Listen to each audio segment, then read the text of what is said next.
할렐루야. 네, 말씀 함께 상고하겠습니다. 오늘 함께 나눌 말씀은 누가복음 13장 1절에서 17절까지의 말씀입니다. 누가복음 13장 1절에서 17절까지 말씀, 신약성경 118면입니다. 118면. 우리가 주목할 말씀은, 비유의 말씀은 6절에서 9절 말씀이지만 그 앞뒤 문맥과 같이 함께 읽어서 13장 1절에서 17절까지의 말씀을 같이 한번 읽도록 하겠습니다. 찾으신 줄 알고 함께 합독하겠습니다. 그때 마침 두어 사람이 와서 빌라도가 어떤 갈릴리 사람들의 피를 그들의 제물에 섞은 일로 예수께 아뢰니, 대답하여 이르되, 너희는 이 갈릴리 사람들이 이같이 해 받음으로 다른 모든 갈릴리 사람보다 죄가 더 있는 줄 아느냐? 너희에게 이르노니 아니라, 너희도 만일 회개하지 아니하면 다 이와 같이 망하리라. 또 실로암에서 망대가 무너져 치어 죽은 18사람이 예루살렘에 거한 다른 모든 사람보다 더 죄가 있는 줄 아느냐? 너희에게 이르노니 아니라, 너희도 만일 회개하지 아니하면 다 이와 같이 망하리라. 이에 비유로 말씀하시되, 한 사람이 포도원에 무화과 나무를 심은 것이 있더니 와서 그 열매를 구하였으나 얻지 못한지라. 포도원직에게 이르되, 내가 3년을 와서 이 무화과 나무에서 열매를 구하되 얻지 못하니 찍어버리라. 어찌 이 땅만 버리게 하겠느냐? 대답하여 이르되, 주인이여, 금년에도 그대로 두소서. 내가 두릅하고 거름을 주리니 이후에 만일 열매가 열면 좋거니와 그렇지 않으면 찍어버리소서 하였다 하시니라. 예수께서 안식일에 한 회당에서 가르치실 때에 18해 동안이나 귀신 들려 앓으며 꼬부라도 조금도 펴지 못하는 한 여자가 있더라. 예수께서 보시고 불러 이르시되, 여자여, 내가 내 병에서 놓였다 하시고 안수하시니 여자가 곧 펴고 하나님께 영광을 돌리는지라. 회당장이 예수께서 안식일에 병 고치시는 것을 분내어 무리에게 이르되, 일할 날이 엿새가 있으니 그동안에 와서 고침을 받을 것이요 안식일에는 하지 말 것이니라 하거늘, 주께서 대답하여 이르시되, 외식하는 자들아, 너희가 각각 안식일에 자기의 소나 나귀를 외양간에서 풀어내어 이끌고 가서 물을 먹이지 아니하느냐?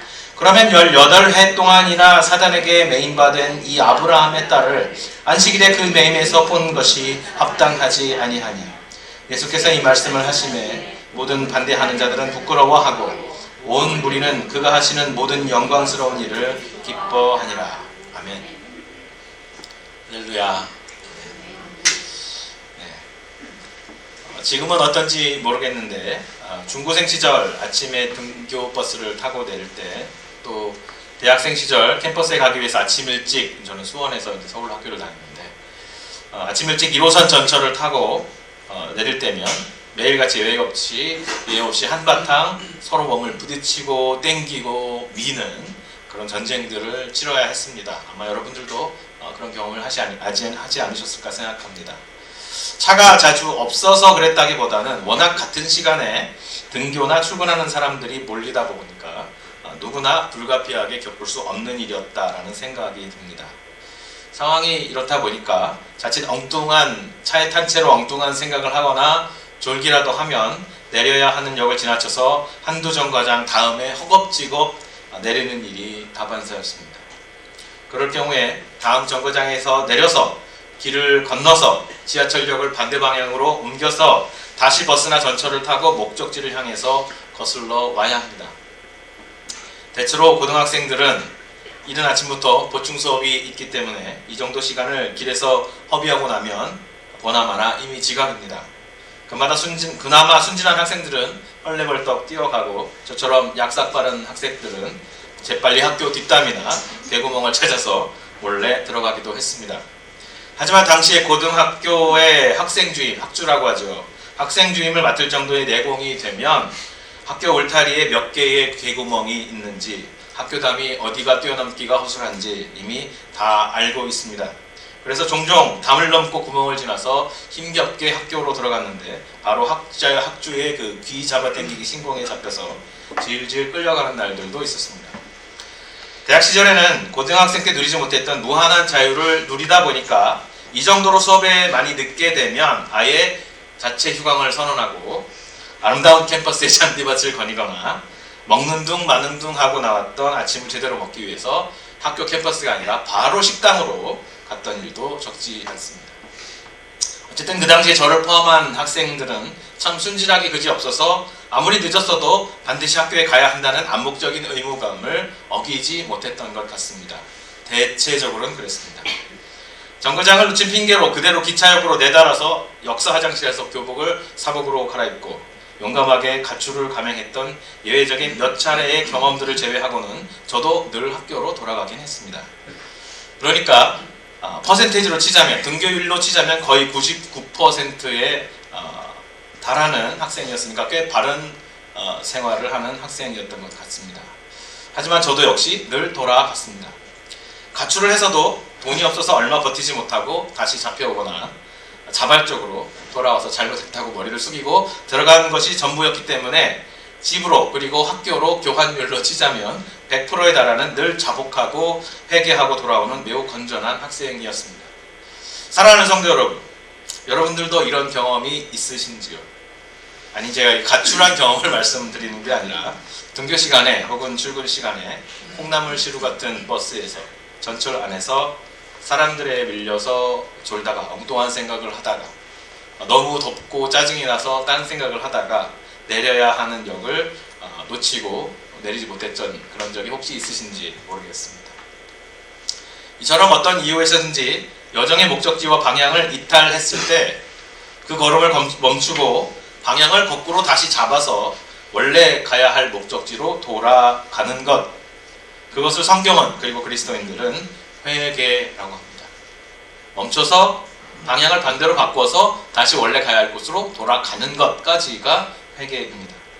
하지만 정말로 우리가 이 회개라는 말을 이처럼 실제로 삶의 방향을 수정하고 돌이켜서 정반대 방향을 향해 거슬러 올라가는, 되돌아가는 실제 동작이나 삶의 변화로 생각하고 있고 또 그렇게 회개하고 있는지를 물어본다면 우리는, 그리고 저 자신도 이 물음 앞에 그렇게 떳떳하지 못하다라는 생각이 듭니다.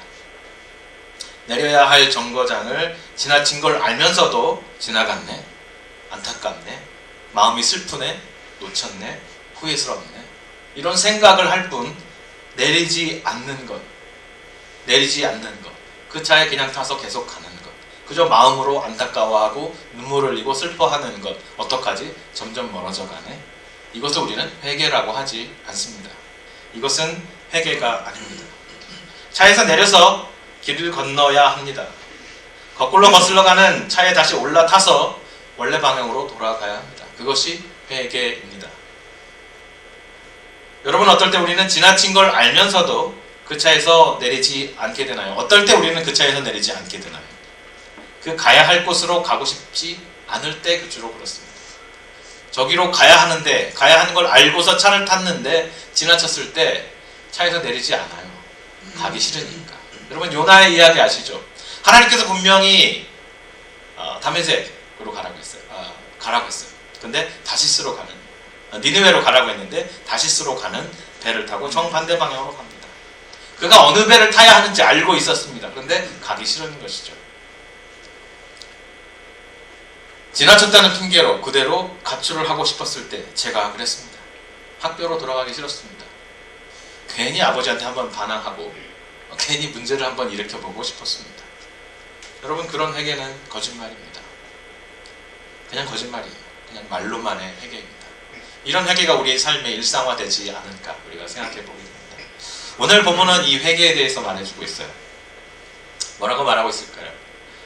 오늘 우리가 함께 누가복음 13장 1절에서 17절까지의 세 단락을 모두 다 읽었지만 그 중에 비유의 말씀은 6절에서 9절에 해당하는 4절밖에 되지 않는 아주 짧은 이야기입니다. 이 짧은 이야기에서 우리에게 들려주는 회개의 본질이 있다면 그것은 열매입니다. 회개에는 열매가 뒤따라야 합니다. 열매 있는 회개가 진짜 회개다라고 말하고 있죠. 그것이 주님께서 우리에게 기대하고 계시고 우리에게 허락하시고 회개하게 하시는 궁극적인 목적이다. 그리고 결과다라고 말씀하고 있습니다. 한 사람이 포도원의 주인이 그 포도원에 무화과 나무를 심었다라는 이야기로 비유가 시작됩니다. 다시 말씀드릴게요.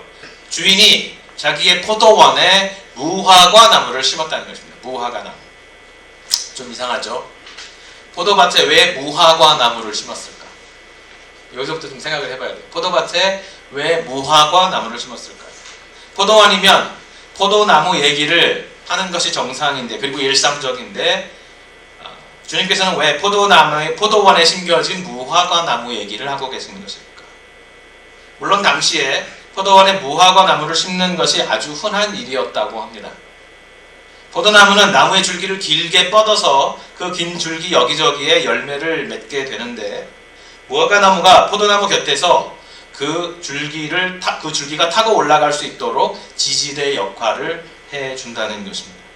그래서 무화과 나무는 포도나무에게 도움이 되는 나무라고 인식되어 있고 실제로 그러했습니다.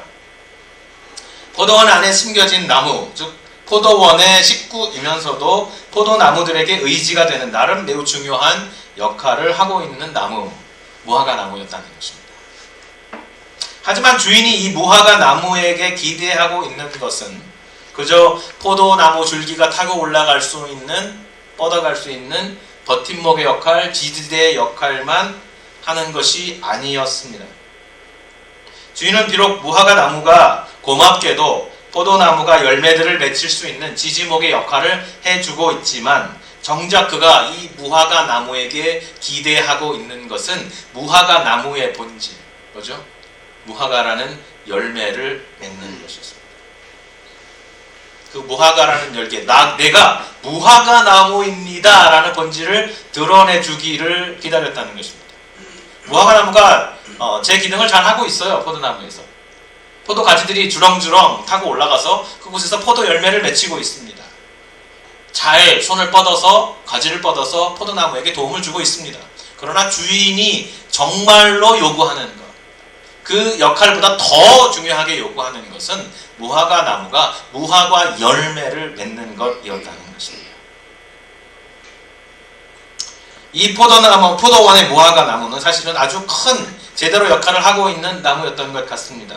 주인이 나무에게 열매를 기대했다는 것은 그만큼 키도 컸고 성숙했고 열매를 맺힐 때가 됐다는 얘기입니다. 그런데 누가복음 초반에 이미 세례 요한의 입을 통해서 우리가 알 수 있는 하나의 영적인 원리를 우리에게 주시고 있는데, 이것을 통해서 주인이 무엇을 요구하는지 우리는 이미 알고 있습니다. 모든 살아있는 나무는 그 첫 번째 되는 나무의 의무가 무엇이냐면 열매를 맺는 일이라는 것이죠. 누가복음 3장 9절에 세례 요한이 이렇게 말했습니다. 이미 도끼가 나무 뿌리에 놓였으니 좋은 열매 맺지 아니하는 나무마다 찍혀서 불에 던져지리라. 이미 도끼가 나무 뿌리에 놓였으니 좋은 열매 맺지 아니하는 나무마다 뭐예요? 쉽게 해서 모든 나무는, 열매 맺지 않는 모든 나무는 불에 던져지리라. 어떤 나무든 상관없이, 나무의 종류가 다양하고 어떤 나무는 탐스러운 아주 큰 열매를 맺기도 하고, 또 어떤 나무는 길가에 심겨져서, 여러분 개복숭아 아시죠? 아주 조그만 떫은 열매를 맺지만 나름대로 그 나무가 맺을 수 있는 열매를 맺어야 한다는 것입니다. 감나무가 정말 빨간색에 정말 먹고 싶은 그 감을 여는가 하면, 또 한쪽에는 조그만 가지에, 가는 가지에 고염나무가 있어서 또 고염 열매들을 조그맣지만 주렁주렁 달게 되는 것입니다. 종류가 다르고 열매를 맺는 비율도 다르고 또 같은 종류의 나무들마다 다 다르지만, 한 가지 사실 주인이 기대하는 것이라면 그 나무가 맺어야 하는 열매를 맺는 것이었습니다. 영어 성경에도 이렇게 말하고 있습니다. Every tree, therefore that does not bear good fruit is cut down and thrown into the fire. 열매 맺지 못하면 예외 없이 그 모든 나무가 다 도끼에 찍힘을 당할 것이다. 주변 환경, 대인관계, 공동체 안에서의 의무, 이런 거 다 중요하고 우리가 반드시 신경 써야 하는 것이고 지켜야 하고 실천해야 하는 것들입니다. 하지만 그 가운데 가장 핵심적으로 먼저 고려되고 그 중심이 되어야 할 것은 하나님 나라의 백성으로, 예수 그리스도의 제자로, 그 제자라는 부르심에서 떠나지 않는 것, 그 부르심 앞에 순종하는 것입니다. 목사의 권위와 기능, 장로의 의무와 역할, 부모의 역할, 교사의 역할, 교인의 의무 다 중요합니다. 덜 중요하다고 말하는 게 아니라 다 중요합니다. 그러나 이것이 어디에서 시작되어야 하느냐? 예수 그리스도의 제자된 부르심, 제자로의 부르심 앞에 순종하느냐, 예라고 말하느냐, 수긍하느냐, 거기서 시작하느냐, 그것입니다. 세상에 많은 가르침들이 있고 많은 도덕적인 윤리적으로 훌륭한 선생님들이 있고 가치들이 있고 종교들이 있습니다. 결과만 두고 보자면 어떻게 보면 다 거기인 것 같아요. 정말 좋은 걸 가르쳐주고 있고 아름다운 세상을 이끌어 가라고 말하고 있고 혼자 고립되지 말고 우리에 대해서 생각하라고 말하고 있고 서로 배려하는 세상, 서로 용서하고 서로를 치유하고 회복하는 세상을 이루어 가자고 말하는 것 같습니다. 그러나 그리스도인들이 다른 것은 무엇일까요?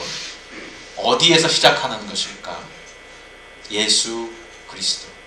우리를 위해서 이 땅에 오셔서 도저히 할 수 없는 그 일을 우리 안에 주신 예수 그리스도의 영, 성령을 통해서 이루어 가겠다고 약속하시고 실제로 우리에게 오신 그 예수 그리스도의 제자된 삶에서 출발하느냐? 그렇지 않느냐? 열매가 예수 그리스도 안에 맺혀지는, 예수 그리스도에게 연결되어서 맺혀지는 예수의 열매이냐 아니면 세상의 열매이냐, 그 차이입니다. 이 세상에 좋은 사람들 많고 좋은 아름다운 행위들도 많고 정말 선한 행실을 하는 사람도 많이 있습니다. 그러나 궁극적으로 예수 그리스도의 복음에서 시작된 선한 열매를 주님께서 우리에게 요구하고 계시는 것입니다. 하나님 나라의 백성으로 부르시는 부르심 앞에 순종하지 않고도 다른 잘하는 모든 것이 있어서 그것을 칭찬하시는 일은 없다는 것입니다. 지금 예수님은 예루살렘으로 걸어가고 있습니다. 지금까지 갈릴리 중심의 사역을 마무리하시고 이제 마지막으로 십자가를 지시기 위해서 십자가의 죽으심으로 자기를 보내신 아버지께 끝까지 순종하는 것이 무엇인지, 그렇게 열매가 되기 위해서 미랄로 땅에 떨어져 죽는 것, 그것이 무엇인지, 부활을 통해 아버지 하나님께서 계신 보좌까지 오르셔서 참된 생명의 열매가 되는 것, 구원의 첫 열매가 되는 것이 무엇인지를 보여주시려고, 아니 그렇게 자기 몸을 통해서 자기가 열매가 되시려고 예루살렘을 향해서 한 걸음 한 걸음 올라가고 계십니다. 앞서 비유를 통해서 강조하고 말씀하신 열매와 예루살렘은 이렇게 연결이 되어 있는 것입니다. 그런데 예수를 따라서 예루살렘을 향해서 같이 가는 갈릴리 사람들은 정작 예수의 제자가 아니라 예수와 적당한 거리를 두고 그가 자기가 원하는 것을 이루어주기를 바라면서 따라가고 있었다. 그 무리의 행진 안에 따라가고 있었다라는 사실처럼 의아한 사실도 없습니다. 그런데 현실이 그랬다고 오늘 본문은 말하고 있는 것입니다. 예수와 함께 걸어서 예루살렘으로 가고 있지만 정작 예수께서 예루살렘에 왜 가시는지, 그들과 함께 예루살렘으로 가고 있는 이 사람이 도대체 누구인지, 그들이 도착하게 될 예루살렘에서 예수께서 완성하실 하나님의 구원은 어떤 사역인지, 어떤 일이 이루어질지 전혀 모르고 있었던 것입니다. 아니, 알려고 하지 않았습니다. 제자들도 예수께서 이미 말씀해 주셨어요. 내가 예루살렘에 올라가면 잡힘당하고 죽임을 당할 것이다. 그러나 그들은 두려웠고 더 이상 물어보지 않았습니다. 그런데 그때 예수와 함께 예루살렘으로 가고 있는 사람들 중에 두어 사람이 와서 물었습니다. 글쎄, 로마의 유대 총독 빌라도가 갈릴리 사람들을 성전에서 잔인하게 죽이고 그들의 피를 제물에 섞었답니다. 세상에 어떻게 이렇게 잔인하고 악랄한 짓을 할 수 있을까요? 주님? 무슨 말인가요? 빌라도가 갈릴리에서 예루살렘에 순례를 온 이스라엘 사람들을 이렇게 잔인하게 죽였고 죽이는 것으로도 모자라서 그들의 피를 제물의 피에 섞어버렸다는 것입니다. 성전을 더럽혀버렸다는 것입니다. 그들의 영적인 핵심, 이스라엘 사람들의 영적인 핵심, 그들의 종교의 핵심, 그 성전을 더럽혔다는 것입니다. 모욕했다는 것입니다. 저는 한 주석가의 말처럼 이 질문이 두 가지 질문으로 우리에게 해석될 수 있다고 생각합니다. 첫 번째 질문은 빌라도가 그렇게 잔인하게 갈릴리 사람들을 죽였다는데 그런데도 주님 꼭 예루살렘으로 가셔야 합니까? 이런 질문일 수 있습니다. 빌라도가 갈릴리에서 올라온 갈릴리 사람들을 죽였답니다. 주님, 그런데도 우리가 갈릴리로 올라가야 합니까? 그래도 올라가시겠습니까? 라는 물음일 것입니다. 또 하나의 물음은, 두 번째 물음은, 빌라도가 이렇게 갈릴리 사람을 죽였고 그들의 피를 제물의 피에 섞어서 성전을 모욕했는데 이게 무슨 뜻입니까? 대체 그 갈릴리 사람들은 무슨 죄를 지었길래 이렇게 저주스러운 죽음을 당한 것입니까? 그들의 죄가 도대체 무엇입니까? 첫 번째 질문에 대한 답은 좀 13장 후반에 있습니다. 31절에서 33절 말씀인데요. 제가 읽어드릴게요. 곧 그때에 바리새인들이 나와서 이르되 나가서 여기를 떠나소서 헤롯이 당신을 죽이고자 합니다. 이르시되 너희는 가서 저 여우에게 이르되, 헤롯에게 말씀하시는 거죠. 오늘과 내일은 내가 귀신을 쫓아내며 병을 고치다가 제3일에는 완전하여지리라. 그러나 오늘과 내일과 모레는 내가 갈 길을 가야 하리니 선지자가 예루살렘 밖에서는 죽는 법이 없느니라. 내가 헤롯이 나를 죽인다고 해도 나는 가야 한다라는 대답을 이렇게 주신 것입니다. 자, 여기 중요한 건 두 번째 질문에 대한 답일 것 같습니다. 도대체 무슨 죄를 지었길래 그 갈릴리 사람들이 이렇게 더럽고 저주받은 죽음을 죽었다는 것입니까? 예수께서 이렇게 답변하십니다. 2절에서 3절에 이렇게 말씀하세요. 너희는 그 갈릴리 사람들이 이렇게 비참하고 모욕적이고 저주스러운 죽음을 당했다고 다른 갈릴리 사람들보다 그들이 더 죄가 많다고 생각하고 있지. 다른 갈릴리 사람들, 지금 갈릴리에서부터 나를 따라온 너희들보다 그들이 더 많은 죄를 가지고 있다라고 그렇게 생각하고 있지. 하지만 내가 한 가지 분명하게 말해줄게. 너희도 만일 회개하지 않으면 전부 다 이들과 같이 똑같이 죽을 것이다. 그리고 4절과 5절에서도 똑같은 패턴으로 대답하세요. 너희는 실로암 망대를 짓다가 무너져 깔려 죽은 노동자들이, 예루살렘의 노동자들이 다른 예루살렘에 사는 사람들보다 더 죄가 많아서 그런 죽음을 당했다고 생각하고 있지. 하지만 내가 한 가지 분명하게 말해줄게. 너희도 만일 회개하지 않으면 전부 다 예외 없이 그 성전의 무너짐을 바라보고 그 성전 무너짐 밑에 깔려 죽을 거야 라고 말하고 있는 것입니다. 사실 예수님의 이 답변은 예루살렘의 멸망에 대한 예수님의 예언의 말씀과 연결이 되어 있습니다.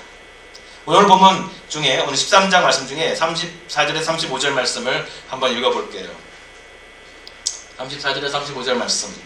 예수님께서 예루살렘의 멸망에 대해서 이렇게 말씀하셨습니다. 예루살렘아, 예루살렘아, 선지자들을 죽이고 내게 파송된 자들을 돌로 치는 자여, 암탉이 제 새끼를 날개 안에 모은 것 같이 내가 너희 자녀를 모으려 한 일이 몇 번이냐. 그러나 너희가 원하지 않았도다. 보라, 너희 집이 황폐하여 버림받으리라. 내가 너희에게 이르노니 너희가 주의 이름으로 오시는 이를 찬송하리로다 할 때까지 나를 보지 못하리라 하시니라. 내가 다시 재림할 때까지, 혹은 내가 다시 부활할 때까지 너희는 나를 보지 못할 것이다. 너희는 멸망할 것이다. 이렇게 예언하는 것입니다. 슬퍼하시면서.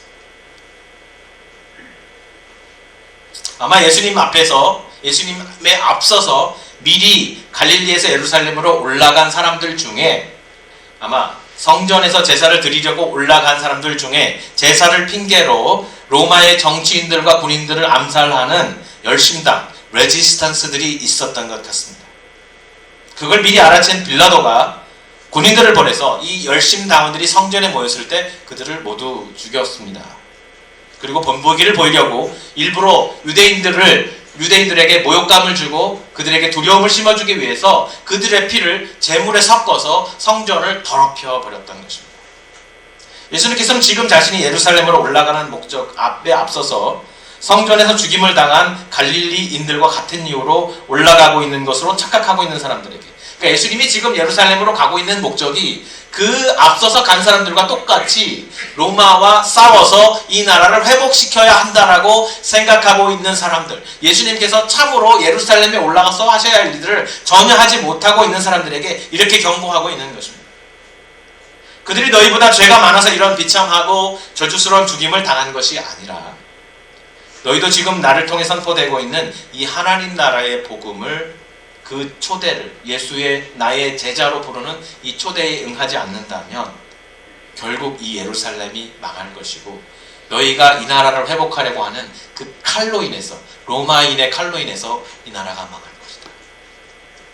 실로암 망대를 세우던 노동자들이 너희보다 죄가 많아서 죽은 것이 아니라 만일 너희가 나의 제자로 하나님의 나라의 복음의 부름을 듣지 않고 순종하지 않는다면, 그리고 이 유대인들의 배타적이고 부패한 종교적인 열심으로 예루살렘을 다시 세우려고 한다면 결국 로마인의 군화에 의해서 짓밟혀지고 성전이 무너질 때 너는 그 모습을 보게 될 것이다. 너희도 그들처럼 죽을 것이다 라고 말하고 있는 것입니다. 왜 예수께서 예루살렘으로 가는지, 그가 올라가셔서 이루셔야 할 십자가와 부활의 사역이 무엇인지를 몰랐습니다. 그들은 그러나 예수께서 중간중간마다 들려주시는 이 비유의 말씀과 제자로서의 초청의 말씀에 부응해야 했습니다. 참된 회개의 열매는 지금 그들이 가고 있고 가고 싶은 목적지로 가는 것이 아니라 지금 그가 가고 있는 곳으로 예수님도 가도록, 예수님도 일로 가야 됩니다, 주님 이 길로 가야 합니다 라고 예수님을 몰아가는 것이 아니라 하나님은 이렇게 해주셔야 합니다, 하나님은 내 생에 이렇게 나에게 응답해 주셔야 합니다, 나에게 이런 일들을 이루어 주셔야 합니다 라고 하나님의 가야 할 길을 내가 정해서 주는 것이 아니라 하나님께서 나에게 이 길로 가야 한다고 말씀하시는 그 길로 내가 가는 것입니다.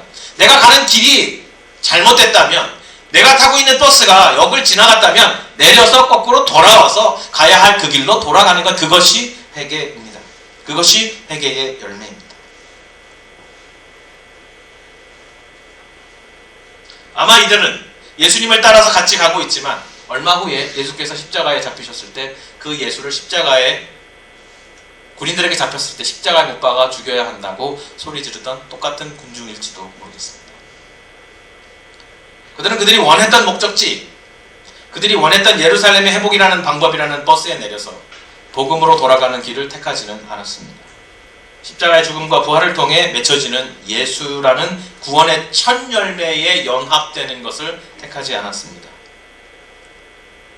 그리고 예루살렘 성전은 실제로 AD 70년에 로마의 티토 장군에 의해서 완전히 괴멸됐고 무너졌고 짓밟혔고 더럽힘 당하고 말았습니다. 저는 확신컨대 그 이스라엘, 그 유대 왕국은 역사에서 영원히 사라졌다고 생각합니다. 지금의 이스라엘은 그 유대 왕국이 아니에요. 혹자는 이렇게 부를지도 모르겠어요. 예수께서 이루어 가시는 하나님의 나라와 유대인들이 로마와 싸워서 이루어가는 독립된 이스라엘, 그리고 그 이스라엘을 통해서 모든 나라가 하나님께로 돌아오는 그 가장 정점에서 이스라엘에 있는 그 나라, 뭐가 다릅니까? 라고 물어볼지 모르겠습니다.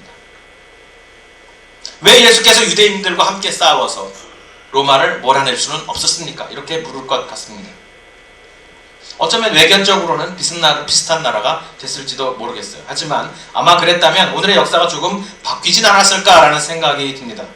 아우슈비츠와 같은 수용소에서 죽어나간 수백만 명의 사람들이 유대인이 아니라 로마의 후손들인 독일 사람, 유럽 사람들이 되지 않았을까라는 생각도 저는 해봅니다. 제가 너무 심한 억측을 하고 있는 것 아니냐고 또 묻겠습니다.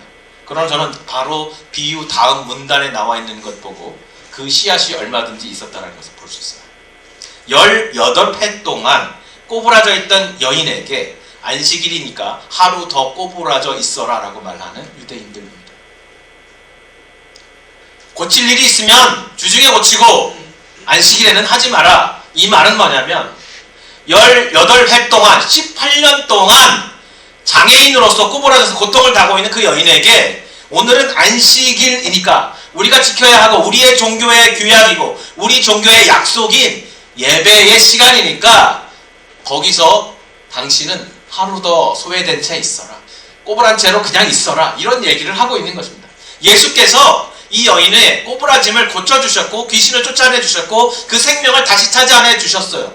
하나님의 말씀, 하나님의 나라의 본질은 언약 공동체 안에서 소외된 사람이 없는지, 하나님의 그 사랑으로 돌보면서 함께 하나님 앞에 예배하고 유일한 역사의 생명이신 구원의 열매이신 예수 그리스도와 연합되는 것입니다. 함께 연합되어 가는 것입니다. 그런데 그 현장에서 당신은 우리와 같을 수 없는 2등 시민이니까 계속 오늘은 1등 시민들이 예배를 잘 드릴 수 있도록 저쪽에 꼬부라져 계속 계세요. 이렇게 말을 하는 것입니다. 여러분, 히틀러의 독일 정부의 큰 2차 대전 때의 잘못 중에 하나가 유대인들을 많이 죽인 것도 있었지만 독일 시민들 중에 2등 시민이라고 할 만한 장애자들, 불황자들을 유대인들과 함께 숙소에서 그 수용소에서 죽였던 사건이었습니다. 유대인들도 사실은 똑같은 생각을 하거든요. 그런데 이 생각이 그렇게 잔인하게 느껴지지 않는 게 문제라는 거예요. 너무나 당연하게 우리 가운데 느껴진다는 것입니다. 우리 가운데 누군가를 우리가 서로 약속하고 우리가 이것을 해야 해 하는데 여기에 적합하지 않은 사람, 부족한 사람, 맞는 사람이 아닌 사람이 있다면 당신은 그냥 편하게 그곳에 계세요. 우리가 할게요. 이런 생각들. 예루살렘에게 요구하신 것은 회개의 열매, 무화과가 맺혀야 할 무화과 열매였습니다. 만일 열매를 맺히지 못하면 이 무화과 나무가 포도원에서 가지를 뻗어서 포도들이 열매를 맺는데 좋은 버팀목 역할은 해줄지 몰라도 무화과 열매를 맺지 못한다면 무화과 나무 찍어버릴 것이다. 이렇게 말하고 있는 것입니다. 예루살렘의 종교인, 이스라엘의 역할, 전 참 이 말씀을 읽으면서 참 마음이 쉽지 않았습니다. 목사의 역할, 설교 잘하고, 설교를 잘하지 못해서 문제지만 설교를 잘하고 예배 인도 잘하고 또 목사의 직분을 잘하고 할 수 있지만 그것이 제 안에서 예수 그리스도의 제자가 되는 삶에서 출발하는 것인가? 내 안에서 예수 그리스도의 제자의 삶으로서 그분과 교제하고 그분의 말씀 앞에서 나를 발견하고 성도를 예수 그리스도의 제자로 대하고 참 제자 공동체를 섬기는 어떤 직분이 아니라 그 본질에서 내가 떠나지 않아야 하는데 그 본질을 내가 지키고 있는가? 어찌 보면 상당히 무서운, 상당히 무거운 예수님의 책망의 목소리가 아닐 수 없습니다. 그렇기 위해서, 그런 우리들을 회복시키기 위해서 예수님께서는 예루살렘으로 가셨습니다. 참 성전을 주기 위해서, 참 제사장을 그들에게 주기 위해서 예수께서 예루살렘으로 가시는 것입니다. 꼬부라지고 뒤틀리고 소외되고 죄 가운데 있는 자들이 하나님의 이야기, 이스라엘의 이야기, 예수의 이야기, 교회의 이야기, 그리고 그 교회의 참 제자로 살아가는 나의 이야기를 들려줄 수 있는 그 자리로 주님께서 우리를 보내십니다.